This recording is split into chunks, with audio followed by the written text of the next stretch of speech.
Welcome back to Danny Rants. Today we have a guest who I've been chasing down for a long, long time, a long-term friend of mine, and actually an artist that I have managed for around about, I think about maybe 9 years. So we've had a long, extensive relationship, but the artist's name is Melbourne. So for people that don't know who you are, I guess I'll call you Melbourne, even though I know your name. Can you give us a little bit of an overview of like who you are and sort of where you came from? I think my name was made over music. I was one of the for the poly segment of rap. I was probably one of the OGs that started here in Melbourne, so that's why I know myself Melbourne. But yeah, OG rapper. Yep, and you're from originally Cranbourne. Yeah, Cranny. You wear that pretty proudly. It's tatted on your face. Yeah, it's 7 tatted all over my body. But yeah, pretty proud of where I've come from. Both like my cultural background and my upbringing. So yeah. So growing up, obviously you're Samoan background, and your family, you were born in Australia? I was born in Samoa. Yeah. But I moved over like 2 and pretty much raised in Melbourne all my life. And why did your family move here? Better future, I think. Usually, they moved to New Zealand and then they quickly came over here. So, no, they moved to New Zealand and then moved Samoa and come here. Just for a better future, I think. So it was just because I know your family. It was just your older brother, Jay. Jay, yeah. And then he was born in New Zealand and then moved to Samoa for a bit, and then we stayed here. Yeah. Okay. Cool. And did you come to Cranbourne legit straight away? Like, is that where you started? Nah, we come up in the southeast, like from all the areas. Like we lived in Noble for a bit. I remember being raised in Dandy for a bit, and then Cranny's where we built our house there, and then yeah. So that's home sort of thing. Grew up there. So what was it like growing up, right? Because obviously I know, like back in the day, Samoans, when you moved here, you were one of the first families. It wasn't nowadays. You think of Southeast, Cranbourne, Hampton Park. There's a lot of Samoan sort of, I guess, people in general. Yeah. But when you first moved there, was that the case, or were you sort of like? We were definitely one of the first Samoan families there. There was one up the street, like at the top of our court, but definitely one of the and it's pretty hard to believe. Like even when I say it, people are like, bro, look at this. Gronk thinks he runs the show but we literally were, and we remember all the families that come after us. So anyone can ask around, but I don't know why it's even a thing. All I know is that I was proud and to be where I come from, and then everyone just gets to be worked up about where you come from and what area you face. But definitely one of the first Islander families in the Islander community, like you said, in the southeast. So. Yeah. So what was that like? Because again, growing up, like, you know, I had Māori friends. Yeah. But the first time I met a Samoan, I was like 19, right? So what was that like living in an area there where people probably didn't even really know where Samoa was? Yeah. It was all good. It was, I think, I don't know. I don't like really to touch on the racism card and that, but it's just because it's a bit cringe to me now. But definitely raised up in a lot of racism and being kids, not being provided with information on what that even was. You know, we didn't know when people were taking a piss out of us, especially our teachers at school and that. So growing up, then realizing it, there definitely was a lot, but it was the norm. I can't really explain. And then we just got around the boys. So when families started moving over from New Zealand, we just made our own little clique, and I think that's what brought us together, as we were facing those issues together. Yeah. I'm going to dive into it because one of my favorite songs when I first met you and why I contacted you was Brown Cycle, the song you made. And I was over the back of Dreaming Scribe, the album. And was Jaquil on it from Planet Vegeta? He sang the hook. Yeah. So this is, I don't know how old this must be 12 years ago. So I was still rapping in American accent at that time. But I remember hearing that song and I was like, fuck, it really touched me, right? So, and I remember you going through like the issues and the problems, like, and it was more so that they didn't take you serious and there's all this sort of stuff. So it's like, can you dive into some of that stuff that as a Samoan in an area where, you know, there was a lot of Samoans, but what those sort of, because it's different, man. Like I grew up, as you know, fucking hung out with you boys for years, but I've been around Samoans so often since I was 18, and I see the different things. And like one of those things, which you're going to go into detail, and I've told you before, like I'd have white mates who would commit a crime that like was relatively serious, and they wouldn't go to jail. And then my Samoan mates would commit a crime that was maybe less serious, and they'd always go to fucking jail. So I felt like there was different rules, but one thing I'll say about Samoans is they're like, you guys just cop it on the chin, man. Like you're always like, That's just the way it is. Yeah. Like the way you deal with racism and the way you just reacted before when you're like, I don't want to touch on it because da-da-da. That's a Samoan thing, bro. Like you guys are just like, fuck, you just never ever cop it. I'll be like watching Samoan racism shit happen and you guys are always like, I guess that's just the way it is. Like it's such a weird thing. So can you explain some of the things? I don't know. I didn't even realize that, you know what I mean? I think that's crazy because, now that you brought it up like that, I don't know why we feel that way. Like I think it's because I don't know. I personally think for myself, I don't know about other polys in the area, but I don't like to use that card. You know what I mean? I think that's all it is for myself. I don't like when I'm against the grain or working in hardships or in a situation where I feel like it's against all odds. I don't like to use that card. Yeah. And I think that's where I get it from. And maybe it is an islander thing where we don't like to use the excuse of, where we just dealt with shitter cards, you know what I mean? And that's just the way it is. I think that's our mentality to help us get through situations like that. But I think that's where it comes from. That's just where it stems from. A unique thing for me, because like they throw words like white privilege around and shit like that. But until I started hanging out with you boys, I'm like, this is fucked. Like, and I'll explain some, right? Like these are things we probably haven't talked about, but like, say we went to a club, there was 70 of you boys. Don't get me wrong, sometimes you guys run amok, so it was deserved. So sometimes it's fair enough. But I would always have to like defend, like I'd have to walk up and sort of like put my name to it. Yeah. Even if two of you wanted to come through, I'd have to have a chat with you guys because the fucking security and management would be wigging like at a me. proper vouch for us. Yeah, and like I had to put my name to it, and I remember you do too. Like I'd be sitting there going, no fucking up to the night because I've had to do X, Y, Z. But I'd roll up with a bunch of my mates who also had tattoos all over them. Yeah. They were white, like not even a question asked. Yeah, like so I went, and then another one was we'd have Samoan guards. And then Samoan groups would come up and the Samoan guards would knock back the Samoans. And they would literally just say, boys, you know how it is. They wouldn't even have to chat and they'd be like, yeah, all good. Like and that was like, it's crazy to me how you guys just sort of accept it and deal with it. Like I said, I've never even thought of the way we acted on racism like in the area and where we're from. I think, or me growing up being one of the first poly families here, I think it's just second nature, you know what I mean? And like you said, but it is what it is sometimes. And we've just built thick skin against any of it. Dealt with it, yeah. Yeah. And then again, I don't like to use that card just because, like, you know what I mean? I'm sure there's other negative things or worse things that could happen to people that they face, and I don't want to be using that card. I think it helps that you're so big and scary. Yeah, true. So anyway, going back to it, right? Let's go back to the music shit. But yeah, it's just something that always kind of grind my gears. Spending time with you guys, like. And you always just copped on the chin, and it fucking pissed me off. Yeah. And we'll maybe hit those challenges again down the track. But so when you first start with music, right? Like you're relatively young, you were mad into basketball. I know that. Yeah. And that was something that you thought you were that was where you were gonna go. Like that's where you wanted to do, right? Yeah. Sports is the usual thing as a kid growing up. Not really sure where we're gonna dip ourselves into, what our passions were, but growing up, definitely sports.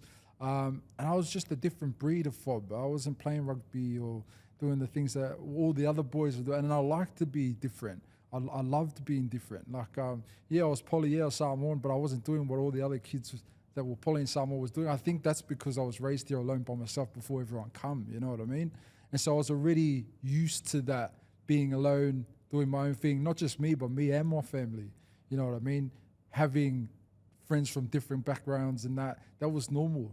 Whereas when I went to Hallam, all the fob boys were just in the same rugby team. And I was good with them, but I was also good with the Lebos and the Aussies. And then that was just because of art. And I'm pretty sure because I was raised like that. Yeah, I get you. We were the only fobs here before everyone else come and then clicked up, you know what I mean? So, yeah. So basketball was where you were sort of put your focus on. And did you were aiming to go professional, or what was your thoughts when you were a kid? What did you want to do? I don't know. All I knew is that I loved it.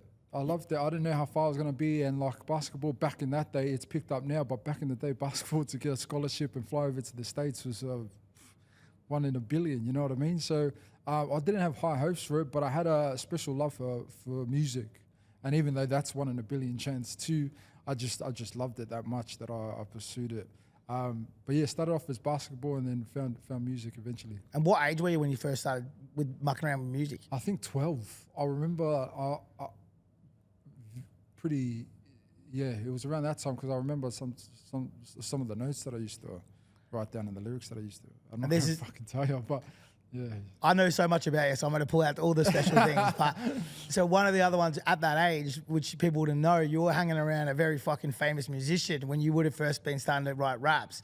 Can you share with who your alumni was when you were starting to write music back down in fucking, I think it was HP, yeah? Yeah. So, like I said, the community of Islanders coming from New Zealand, and then there was a few of us that are already here. So everyone knew everyone, and like whether you went to the same church or the same school, and then we had our own community. So like even though we went to different churches and schools, you'd know every fob in Victoria or Melbourne. You know what I mean? So very close knit, and some of the artists that you know now, I grew up with, very close with, family, friends. You know what I mean? Yep. And one unique one is Joel Fletcher. And Joel Fletcher, Yeah, that's where I was getting to. Yeah. Joel Fletcher is where you were going with, bro. Oh, yeah. Joel Fletcher is a very, very close friend of mine. Grew up in high school, and like I said, only fobs out. And so, like, my best mate, my little best mate, who crashed at my house, I'd crash at his sometimes, and he was a little white kid. And that was Joel Fletcher now. Yeah, he's still a little white kid. Yeah, he hasn't grown one bit. No. He looks 16. We love you, Joel. But it was funny, like I remember when we kind of all started reconnecting and I found that out. I was like, what's the fucking chances? Yeah, I know. I was buzzing out because like a story I always tell is like my mates used to go to parties and that, and they come back and they're like, Joel Fletcher knows who you are. And then I'm like, who's Joel Fletcher? Like, oh, the DJ's all around here, bro. He's big, he's huge, he's coming up. I go, I don't know Joel Fletcher. When I bumped into Joel Fletcher, I know him by his real name. Yeah. And then I was buzzing out. I was like, this is Joel Fletcher. I was like, you're Joel Fletcher, cut. And he's Yeah, like, I remember. Yeah, bro, I've been DJ for ages. I was like, bro, every cunt comes up to me. He said he knows you. And you guys done a couple of songs off the back of that. Yeah. Well, straight off the back, when he found out I was doing music and I was picking that up, he was like, fuck, you're mad, jump on this track. And that's how it came. And that's what's so funny. You both were doing music. You were both relatively successful, and you both didn't know who each other was by name. Yeah. It was buzzy. And then, but when we heard about it, it was just automatic. And that was the crazy thing about it. Is we were best mates in school, went our own separate way, found our passions in music, and then come back together. So that's a buzzy So another story. one is I know you went to Alaska for a little bit, and I've always found this super interesting. So could you kind of run through how you lived in Alaska and how long you were there for and why you sort of came back? I was doing school, I think sophomore. I don't know what it is now. I think year 9. So then played up. I got expelled from a few schools here, then moved over. There was like a reunion in Alaska, my family reunion, and I went there. And then like my auntie just gave the thought, oh, he should come stay here, play up, try and do basketball here.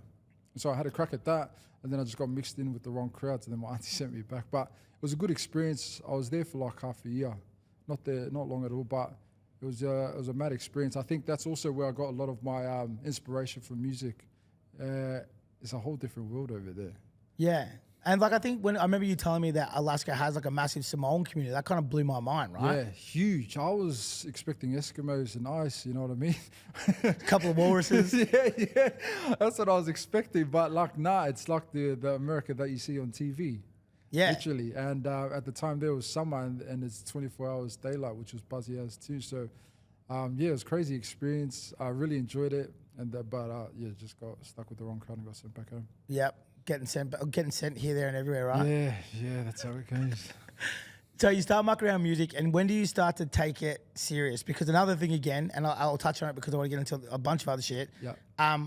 Again, you talk about Joel, right? Like he went off and did stuff. You got guys you went to church with, some of the most famous artists in fucking Australia in your scene. Yeah. So in this little area, in this little pocket in the southeast, it's probably stretches 9 k's each way. Yeah. The amount of actual people that came from it, and another thing too is it's very low socioeconomic. It's not like some rich area.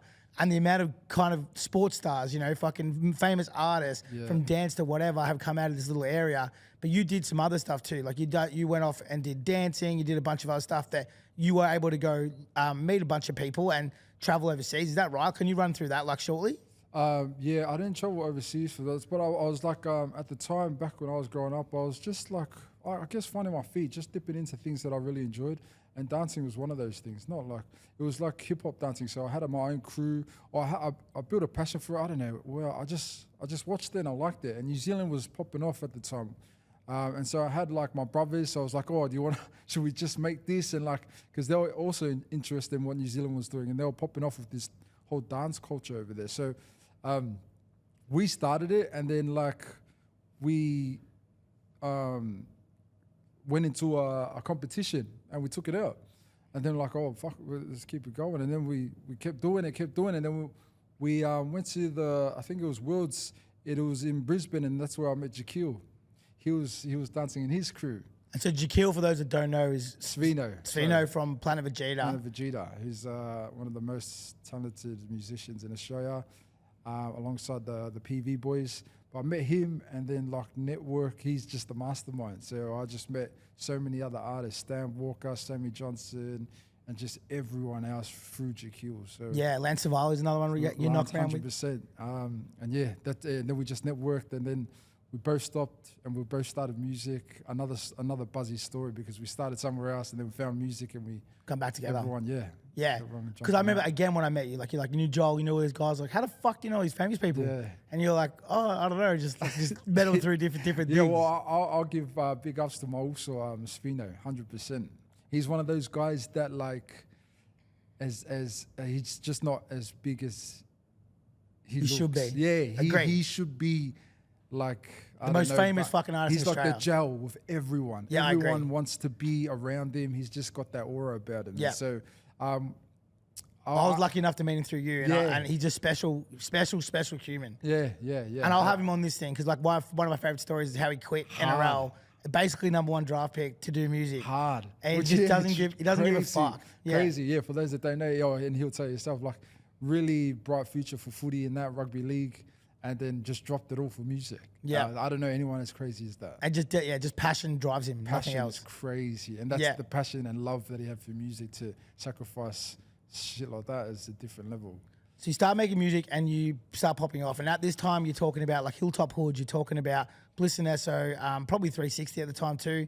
And then there is no real representation of coloured rappers in Australia really at all. Yeah. If they are, they're doing like American style sort of fucking, I guess, top lines over songs, and they're not massively famous. What inspired you to sort of start to do rap, which was not like, or not in the mainstream for Australians, and basically was unachievable because no one had blown up in Australia, singing or fucking rapping in an American accent? Yeah. What made you think you could start to do it? I think that was exactly it. Like you said, like there was no one doing it. And every time I feel like there's no one doing it, there's the avenue to do it. You know what I mean? That's the perfect opportunity for someone to do it. And I felt like I was that guy. I wasn't just like someone with the ideas and visions. I actually had talent. And I believed that. And it was like immovable. Like no one was going to tell me I didn't have talent. That's how confident I was. But yeah, that's exactly what it was. Seeing an opportunity and no one was doing it, so that's the answer to do it. And I give that advice to anyone. Like when I see something different, I was like, "You're the only one doing that. Don't stop that, because people are gonna follow that. That's the brew of new ideas and new talent. I think so. That's what drove me to do it. It's because no poly was doing it here. And so how did you even start? Like what was like the actual starting point, and when did you post your first thing to go out into the world? Like how did that all go about? I was always doing it low key, and then we'll get around the boys on the piece and that, and then I'd rap to the boys. And I think that's where it all starts. Yeah, literally. You just need a bit of confidence and then have a sip. And every rapper I meet's like, where'd you start? I was drinking piss with the boys. Word, every rapper. That's what they just needed, a bit of confidence. Because back in my day, like it wasn't a cool thing. Like if you were rapping, everyone just thought this guy thinks he's like from America, or he's some black rapper. He thinks he's like the man. And so like we're just doing it low key, and then I don't know. Like I think there was, like I said, it's like, oh, no one's doing this. But what was the first song you dropped? Like what was the first moment you actually just put covers. I remember just like whatever was popping in hip hop. I just like, I wouldn't remember them now, but like I'd just take the instrumental and then I'd rap over it. And put it on what? I'd be on Facebook at the time. Yeah, because I remember when I found you, you were getting like millions of views on there. On Facebook, yeah. But YouTube was like just come out too at that time. So I was like, it was a hard transfer, and even now, YouTube's the shit now, but Facebook was where my forte was at the time. How was it received? When you first started doing it, how was it received from the public? Like good, bad, ugly? Like what was the vibe? I think being fresh and new to the whole thing, was perceived the way I thought it was going to be, especially from my own people, just like negative And like, bro, like I said, like, oh, this guy thinks he's the shit. Like, who's this? And that's how everyone took it. But that was like, I don't know why some people like fold under that kind of pressure and that kind of negativity. But I love that shit. And like you, Danny, we love that shit. You know what I mean? So We've talked about this in depth, yeah. yeah. The more people tell me I'm not going to do good, the better I'm doing. Bro, it's the fucking best, bro. Like you can't. That kind of gives me the I don't know what it is. It makes me like fucking hyped. But bro, I would say you to a next level of it. Like I've seen like, you know, you, to the point where we've gone through things with there's death threats and shit, which we're going to get into, where there's actual action of fucking all kinds of crazy shit. And it continues to power you. It's like, you just don't get turned away by it. Like how you take it to the next extreme. Like I love when someone says you can't, but you're like, next level of it. And then you went out and called out all these rappers, and for old school fans, and no doubt we're going to watch this because they know and love you, you called out all these guys, and then it kind of, you know, guys like Umble the MC, who we still work with, and Lazy J and all this sort of shit, they come back and it turns into this big thing, and then you kind of create a scene, like a scene that didn't exist before off the back of this like call out in a sense. Like knowing that, was that, looking back at it now, was that like a blessing and a curse, and what made you think about doing that? Oh, I knew it was just a strategy. I knew that my videos weren't getting played, and there was other artists out there that were getting played, and so I thought I'm just going to take the piss out of everyone that's getting played, and hopefully I just call them out and they'll mention me. Like I told him in my raps, I was like, if you think you're better than me, you know, call me out and reply to this diss track, and that's exactly what happened. I just needed someone to mention me, and that's what everyone done. I knew that if they mentioned me, all their fans would become my fans, because I knew I was better than these guys. You know, as cocky as it seems, that's the kind of attitude you have to have in this industry. Fucking oath, 1,000,000%, man. And I like, every time I talk to anybody, doesn't matter what, like music or, you know, sport or whatever, that's the number one thing. They're all cocky, like it have to be. And not cocky like annoying cocky, like cocky like, no, I believe I can do this. 100, you have to be your own fan. You have to be. You're your first fan. You know what I mean? And if you're not there for yourself, how can you expect anyone else to be? Yeah, 100%. So that comes back, and there's a lot of backlash and whatnot, but there's also a lot of positive. You get a lot of fans and stuff like that. From that, no doubt you're starting to get noticed and things. Is there, where does that go? Like the good and the bad, what happens there? I was trying to find my feet. Like all the attention come at once, and I didn't know what to do with it. And I think you were trying to see where you could insert yourself as well at that time, very early stages. But I just didn't know what I was going to do with music. All I knew is I really wanted to make something of it. You know, I wanted people, like I had dreams, like I wanted to open up for these artists, or I want to get to a stage where people want to take photo and realize who I am, like at the shops and that. And that came true, you know what I mean? I don't know why I wanted it, but I just wanted to be known. I didn't want to be known as the fob kid playing basketball or the dancer anymore. I wanted to be known truly, and I've always wanted to be known. I was just too scared to come out, but when the time was right, I wanted to be known as the rapper, and that's what I made myself to be. So once it happened, how did you feel? Like when you started, because I've been with you obviously heaps of times. I loved it, bro. You know that feeling when that was success to me. I wasn't dreaming about money, or I wanted people to know who I was. The same way that these other, the artists I called out, the same way people knew who they were. That was success to me at that time. I just wanted people to know who I was. So then the craziest journey of my life starts with managing you, right? There's a lot of my stories, and a lot of my success comes from fucking young. Would that actually be the craziest journey? What are the I just think you changed my life. I think this is why I love you so much. I had crazy, all these crazy things that have happened, but I'm like connected with you guys, and it was just never, I never knew what to expect, and for good and for bad, but I just it's what made me love you guys. Hard. But basically, I take you on. You're with some pretty scary cats, I'm not gonna lie. Everyone's saying that I'm insane. Like I'm this white guy from Narry, hanging out with fucking all these, like, you use the term, but fob Samoan boys, tattoos on their face, some of them are gang affiliated, rah. And everyone in the music industry is looking at me going, what are you doing? And I'm like, imagine. I believe in this, I believe in this. And this is 2000 and probably like 16. So this is like, but it didn't really blow up to 2018. So we're working early days. There's no 1-4, there's no hooligan hefs, none of there's no HP boys, and none of these big names exist. Hard. And I'm just trying to get opportunity, and we're doing shit like shoe fucking launches and culture start kings and shit like that. And like they're pretty like the little bits and pieces, making a bit of money, doing whatever we can, trying to get streams and stuff, but trying to find our scene. One of the biggest challenges I have goes back to the thing that used to piss me off, was that because you guys looked so intimidating, there was a fear of, no, they can't play at the club.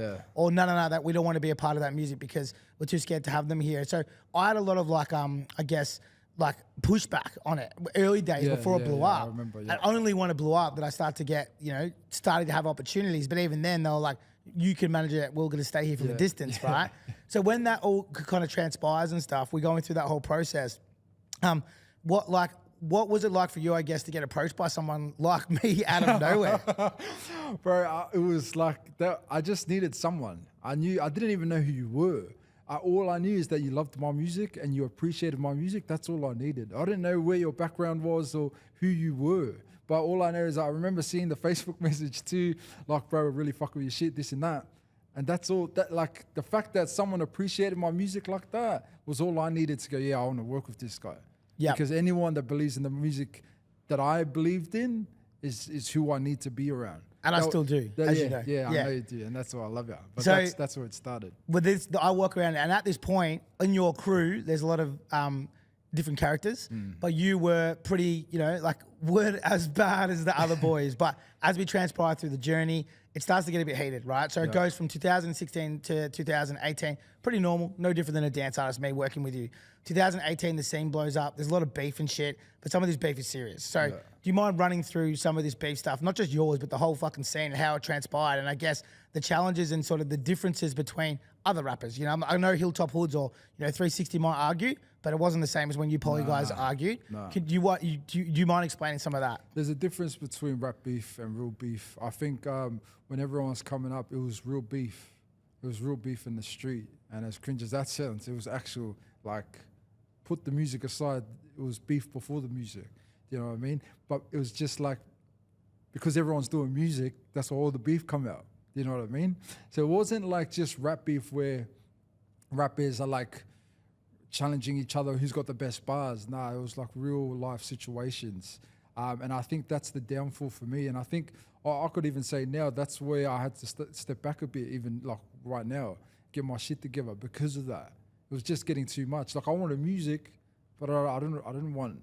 I knew beef was coming, but I didn't want like that kind of beef. It wasn't where I'm putting my family at risk. You know what I mean? And I guess this is where I could probably say, well, you can't. But I'm like, there is guns, there is knives, there is actual fights in this stuff, and I saw it myself. I remember running shows where there was legitimate death threats to venues, where we were getting contacts from police, and we had to like navigate that stuff. So when we talk about this shit, it's not like you're saying, like, and I'm not going to make you say, because I know you're not to throw under the bus, but you all participated in it. Hard.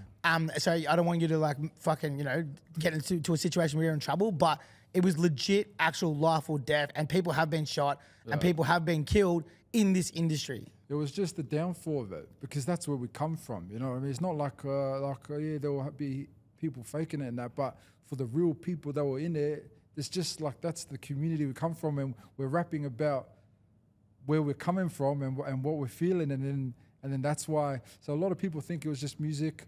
There are unnecessary beefs where it's just like, I don't know what you're on about or what even is your issue. But then there's real life situations where, like I said, I had to put a stop to my music, because in hard times like that, the last thing I want to do is be in front of a camera. You know Yeah, I get you, yeah. Like, my mind's spinning in my sleep.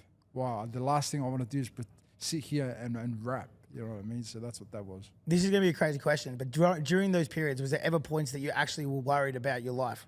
Oh, 100%. Too many times. That's where a lot of people are, where's the music? Where's the music? The music is nowhere right now. A lot of times my thing was just to stay alive, or wondering who's next to get got. You know what I mean?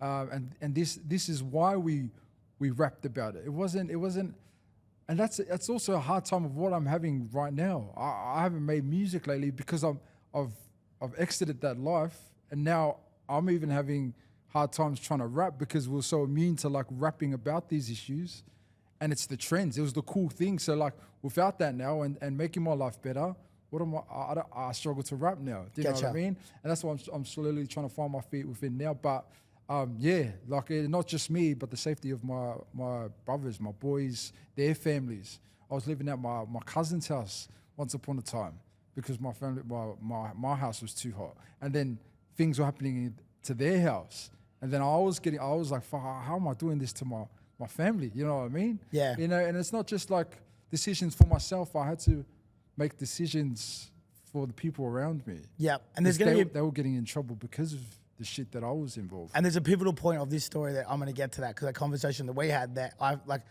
you know, when you change your life. But I also remember your boys are so loyal. Sorry, your boys are so loyal to you that like they do. You know, like you're talking about this, like words that you're saying that are causing dramas that are escalating to like real life shit, where you're putting, you know, you're having to move and do whatever, and your boys are fucking standing by there, even though they didn't say it. You know, like, so I do understand that. So you then, during this period, until 2016, 2018, everything's all right. Then you join an outlaw motorcycle club, right? Yeah. Things start to change. I don't know how much you can go into that, but if you want to discuss that, it's up to you how far or how little you talk about it. It was literally just, some say it was bound to happen sometimes. You know, in the environments that we grew up in, every second person, like if you're one of the boys, or it's bound to happen to put on a patch. That's just what happened. And it was a hard time, because I was peaking at that time with music. And then I was involved with that side of my life, and then balancing that, you know what I mean? It's not much I can touch on, but yeah, I was a member once upon a time. And I appreciate that, man, because I know. But the second part of it is, it goes to you going to jail. So during that period of time, you go to jail. So I remember when it sort of happened. I got a call from you, which is something, again, that I don't think many music managers have dealt with, on the Thursday, being like, hey, if you don't hear from me, I'm locked up. And then, sure enough, on Friday, you are locked up. And then I'm getting calls from your family giving me updates while you're in jail, right? So it wasn't really on my fucking 2020 bingo card, but here we were. Do you want to run through, don't necessarily have to say why you went to jail, but you want to run through that process and how that happened? Like, it was buzzy too, because now that you mentioned that, we were actually doing alright with music too, you know, we were picking up heaps. Killing it at that time. Yeah, it was we were peaking at that time. But yeah, I went to jail, not for a long stint, it was only a few months, but that was all I needed. Some cunts like jail, and some cunts I'm made for it. Oh, I fucking hate it. It's putrid for me. And I think it's only putrid for me, and why I hate it so much is, obviously I'm a father. That's the first foremost. I believe that any father is in there is a loser. Like you failed as a father in there. And so that was my forefront. That was the main reason. I felt like a gronk in there. How if something happened to my kids outside, I wouldn't be able to live with myself. So that was why I had to get out. And then second, I had a lot to give the world. I was a club member. Yeah, I've been in the streets, and yeah, I've done some stupid shit to land me in there. But I was a wake-up call. I got potential, right? Like, well, I don't know what I'm gonna do, but I knew that I was gonna be great in this life, and I felt like I was at the bottom of the barrel. Do you know what I mean? Totally. That was the second thing for me. So yeah, my kids, I failed them, but then also I failed myself. How the fuck I was gonna crack it? I told myself as a kid I was gonna make it. How the fuck am I landed in jail? I looked around me, bunch of like nobodies, ODing on the floor, spewing up, and I was like, these are the types of this is where I am in life. You're kidding me. You know what I mean? I was like, there's no fucking way. It was a war in my head, me against myself. Like, you're a fucking gronk, bro. That's how I felt. And so when you got picked up during that period, like, obviously you called me, and then how happened, it transpired. Like, how was that, and how did you feel like when it happened? Like, obviously you knew it was happening beforehand because you wouldn't have told me. Yeah, I was on the run for a bit. And I remember just a little story. I was getting ready for like a big weekend, and then like because it was going to look good on my case, I just had myself in. Like I was like, I heard a few boys got nicked, and I'm like, oh, they're going to come for me. I just had myself in. Let me have this weekend. I was going to see my kids. Got doled up, and then like I was living out of my car because I was on the run, and I said, oh, I'll dip into my house to have a shower. That's all it took. These guys were good. I went in, had a shower to clean up. I remember I had my niece's birthday, and all my family was getting ready. You know, we'll have this like get together, and then I'll give myself up on Monday after the weekend. And I went there, had a shower, come out of the shower, and my dad's like, oh, they're here. And I was spewing. Yeah. And then and it was, what I didn't realize is like, you know, you talk to everyone on your phone, and everyone's so like, and then I just got shut down, like completely nothing at all. It was in the time of the virus too, COVID. So I was segregated like 2 weeks in a cell. Well, I had to be isolated. And I was just like, nah, surely they're gonna let me walk out and have some fresh air or something. Like, and it wasn't it. The first 2 weeks was putrid for me. I lost my mind in there. Yeah. And so when you came out, there's a video, right? And I remember seeing it and it was super, like, I loved watching it, but it was your daughter and she's running across the street and you're fucking embracing her. Like, rather than going into the whole jail, this tough shit, rah, like, fuck that, you know? Like, I know how you feel about it. Yeah. I know you hated it and I know you feel like it was at the bottom of the barrel. So I don't want to highlight that and try to make it out like it's cool. Right. It's enough of that shit in this culture and world. Like, we don't need to go into it. But when you left and you saw the ones you loved again, like, run me through that, bro. It was like... it was the best feeling because that was all I was wishing for inside. You know, I was praying. Like, I was doing nothing wrong in there. I was getting along. Like, I even talking nice to the screws. I was just losing my mind, but I was praying to, like, I want that chance just to, like, see my kids again. And hopefully it's not, because I was looking at a long time. You know, I mean, I was very blessed. And then, I was very fortunate. It was like, when I was just praying for it, just imagining it. I remember one time I woke up, I had a good dream about my family and my kids, and then I woke up and I was in there and I was just depressed instantly. Like, just because you open your eyes and you think you're at home and it's just like fucking depressed. So to be with my kids again straight after, that was all I was wanting to see as soon as I got out. Where's my kids? You know what I mean? But then this is the next bit. Me working through you didn't completely change your life straight away. It was like a bit of a process, right? It had to be, yeah. So you kind of fell back into that life. Like, why do you think that you did at that point?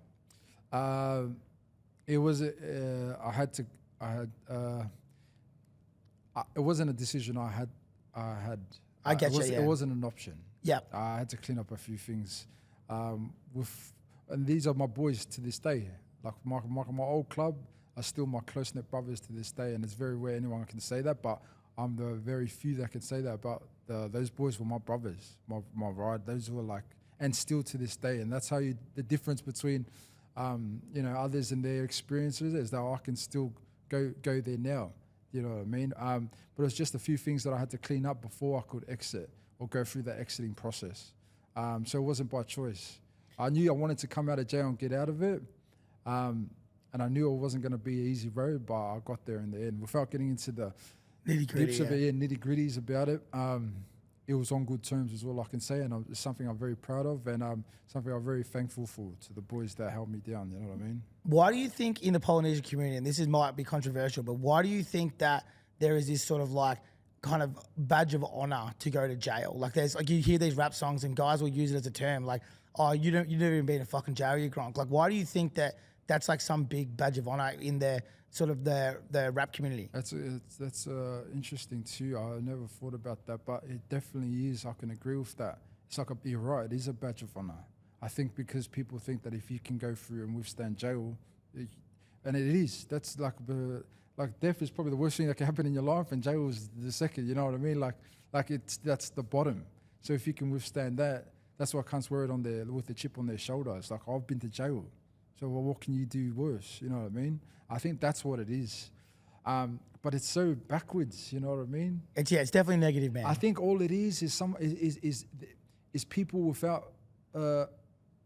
without anything going for him. That's all it is.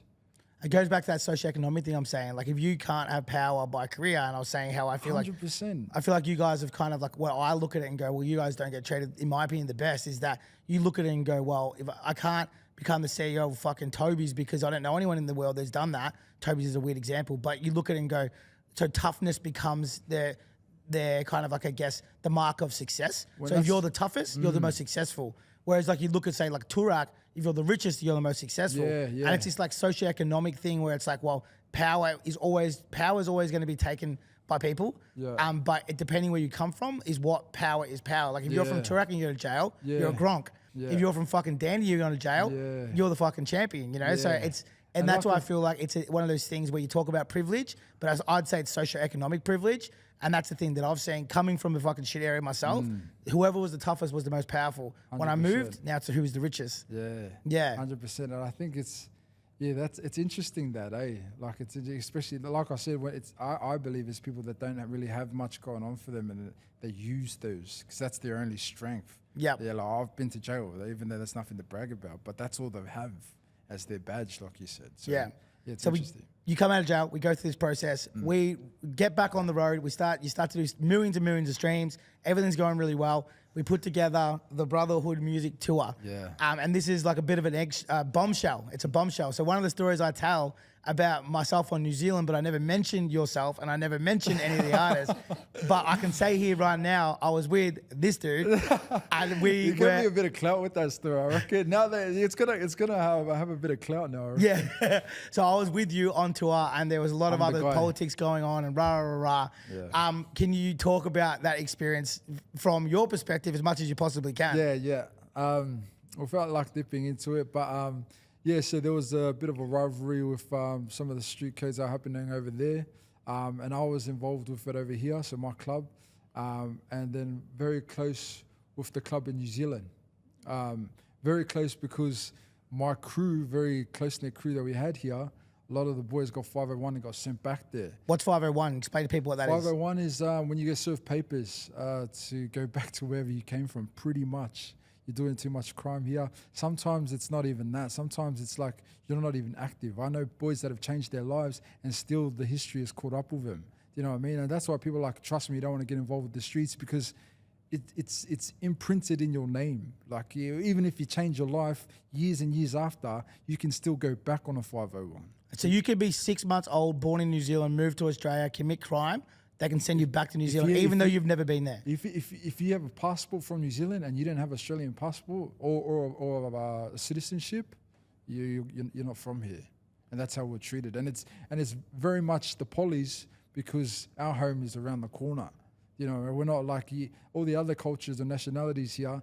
It's a mission to go back to where they came from. So like 501s is a normal thing. A lot of my boys, my brothers are from here, and they've gone to a life that they don't even know about. They weren't raised in New Zealand, but because that's where they were born, come here, they just got pushed back because of the things that we were involved in. It's a term I never heard until I started hanging out with you guys, put it that way. So that's why I wanted to explain it. So we're over there in New Zealand. A lot of the boys you know had been 501. So there was street beef that you effectively got involved with just because you knew these just guys. because those were my brothers, and just because they were going through some shit there, and I didn't even know this. No one told me, and it was funny because the boys there they know 100%, but they didn't tell me where the gig was. So they're like, "Oh, heard you performing there." I was like, "Yeah." I was like, "Oh, sweet, yeah." Well, all the boys would show up, not knowing that that was in the heart of like the opposition's area. Like our gig was in the center of their area. It was a major sign of disrespect. I had no idea. It was major sign of disrespect. It's worse. It's like you're having a party in someone's backyard. You know what I mean? That's what it was. And then they didn't even tell me. These smart ass like, and I know it was just for the lols and that, but they were like, and then but they just like they didn't want me to worry about that. You know what I mean? And so we had our thing, and then yeah, like well, you said it perfectly. One thing led to the other, and then They blew up. Yeah, they got stopped. And I guess my part of that story is that I had to deal with it and I didn't fucking know. I was just so out of place. Like, I'm like this one, I reckon I was the only Caucasian dude at the gig. You were. The funniest one was like, someone was like, where's Danny? Because we're in the green room. And then like, Danny was running the show for us outside of the green room, and we're like getting her. And then everyone's coming out to, oh bro, this is happening, this is happening. I was like, where's Danny? And I'm looking at him, and like, Danny's like, I think he's like hitting the crowd. And then it's like, people going up to him, it's like, that's Danny there. And he's like, he said he wasn't Danny. Or like, he's not running the show. He said he wasn't running the show. So like full trying. I felt so bad after that. I was like, oh fuck, no, I'll take on the problems. But Bro, I try to escape and the copper goes, I try to run away and the copper goes, he goes, where the fuck you going? And I was like, home. He's like, no, you're not. He goes, you're staying here till every single person leaves. And I'm watching all these like guys, club members walk up, and I'm like standing there like, see guys. I'm surprised that they didn't. Like, how did they know that you ran the show? But I'm like, when I did the run out, like people were saying to me afterwards, I could have got banned from New Zealand for club association. And I'm like, I've got nothing to do with it. Fuck, yeah, and the funny part was like you just not a fucking care in the world, and I'm dealing with police and gang members and all this shit, and there's like trash cars and the windows are fucking smashed in, and there's like people getting arrested, and I was like, what the fuck? And then after that, you just like wander off like aimlessly and go party for a couple of days. I just was like, after that, like, oh, fuck, just you told me to run on, do a few songs just to like to make everyone happy and come here. And then I'm like, yeah, I'll do a few songs. And then I just made my speech. I was pissed. And I was just like, wait, they're trying to shut us down. Everyone said, fuck the police. I was Everyone like, dude. started chanting. Yeah, I remember seeing your face too, and you're like trying to hide. Fuck, but I remember I was like, yeah, that's Danny over there. Talk to him. He's like, that's Danny. Fuck, he wasn't saying he's not running the show. He told me he's just fucking here to buy tickets and watch the show. Fuck, it was crack up. And then I clicked. I was like, this guy's fucking. He's hiding this guy. This poor cunt. I felt so bad. It was like, I remember like, fuck. You're like, so everyone, fuck the police or some shit. And I was like, no, don't say that. And then I could see them. Like, they were standing at the door just ready to escort people out. And then I'm like here with my middle finger. Like, everyone's saying, fuck those guys over there. Crazy story. I was just a bit upset, obviously, because we got shut down and I really wanted to perform. My family were there. Obviously, I have a lot of family there. So, but it was, yeah. After that, I was like, fuck this, I'm going to get pissed.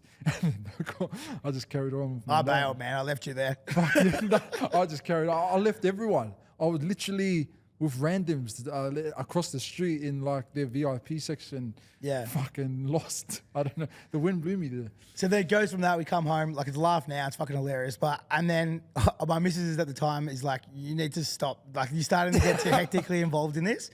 Then I'm like, no, it's all good. We do another show. There's a big brawl. Won't go into massive detail about that because it was a bit of a non-event, but I think there was about 20 boys punching on and the guards couldn't control it. I think about fucking 20 cop cars come. Some of the boys got sprayed, rah. And then you and I had to have a serious chat. So I was like, I can't continue to manage you if you're going to live this lifestyle. And I don't know if it had anything to do with me or not, but that was sort of the pivotal point where you started to change your life. Like, and you've changed your life now. If you want to run through, I guess, why you changed and did that make an impact to it and where you're at now and what you're doing. Yeah, I think I was already I think that's the thing about me and you. We're already like very in tune with each other. So like whatever you're saying to me, I was already thinking it. So I think that's what it was. Like it was getting too hectic where I knew like there's no way my music's going to pop off anywhere if I keep fucking, like if this keeps happening. How am I going to have shows? How am I going to make income? And I was living off music, I remember at the time. Yep. I generally thought you were going to get killed. Like that's, I'm not joking at that time. I remember some of the shows too. I was like, oh no, this area isn't safe for me. And you're like, what do you mean? Like I remember sometimes getting a bit worked up about you. Like, how does this guy not understand what I'm saying? Like, and it's only because you didn't understand. Like, no, I didn't. Severity of it all. You know. I literally bit off more than I could chew. Yeah. And so like, and then I think that was just one of the experiences, one of the golden stories where you saw it firsthand. Yeah. How hectic it was, and so it's not a joke. And yeah. Well, it is, we're joking about it, but it wasn't at the time. It's only a joke if you actually live through it, and we can joke about it all day. Yeah, it definitely got too scary. And there's a whole bunch of other stories which I'll say that we can't talk about. There's that many fucking brawls and other situations that one day when I write a book, they'll come out. And there's another one in that New Zealand story, which is even funnier and crazier that we can't talk about because there's active members involved in it. And it's a story for another day. But anyway, we got Aiden, my boy. He has to finish up. So I'd love you just to kind of finish up with where you are now because you've done a 180, bro. And I want to say I'm so proud of who you are now. Appreciate you, Dan. You're back at church. You're fucking fit as. Yeah. You're the happiest I've ever seen. And you're not making music. And I feel like I'm in a weird position that I'm your manager. And I've never been happier that you're not making music because I'm just so happy with where you are and what you're doing with your life. And I really appreciate that. And yeah, it is a bit of a weird thing because like you're usually sitting like, where's the music? And now you're like, fuck, you know, I'm happy for you. And I feel that. I feel the love coming from you about that. I just needed to get my shit together. You know, as I know we've had the stories about how shit it went and all the things that kicked off and this and that. That's exactly why I had to do this. You know what I mean? And so like music is not even a priority. It hasn't been for the last 2 years. Will it be? Do you know what, Danny? I don't even know. And it's only because of where the direction of music is going right now and where I'm trying to go. I don't even know where I'm trying to go, to be honest, actually. But I know sometimes that the music just doesn't align with and it's hard because all rappers talk about now is the streets. And I'm not part of the streets anymore. You know what I mean? And so that's where it's a bit of a grey area for me. Because what do I rap about now? Like rainbows and unicorns. Like, yeah, fuck though, man. Like I think there's a story there, and we've talked about this before, that there is, yeah? Like the next part of your life and the happiness and the growth and the stories and that sort of shit. Like Kendrick Lamar, Good Kid, Mad City. It's not even his story, you know? Like, And, you know, I would be shattered if you never did make music, because I generally still, and I say this all the time, I think you're the most talented rapper in Australia. So, you know that. So, fucking hopefully this is just a comma to the next part of your journey. I think you are the person who can come bring it back. Hopefully you do. If you haven't heard his stuff and you're watching my stuff for the last year, go check it out because it's fucking amazing. You'll 100% agree with me. I want to say thank you for coming down today, brother. Fucking so good to see you. Hard. And thanks for the laughs, as always. And I reckon I'll have to have you on because there's too many more stories to talk about. Yeah. Oh, bro, now that I'm here, like in the flesh, like I really enjoyed this. So I'll be back whenever you want me to. All right, brother. We'll talk to you soon and hopefully look out. I had my mate George, I got to call him out. He just heard the one you did with Ryan the other day.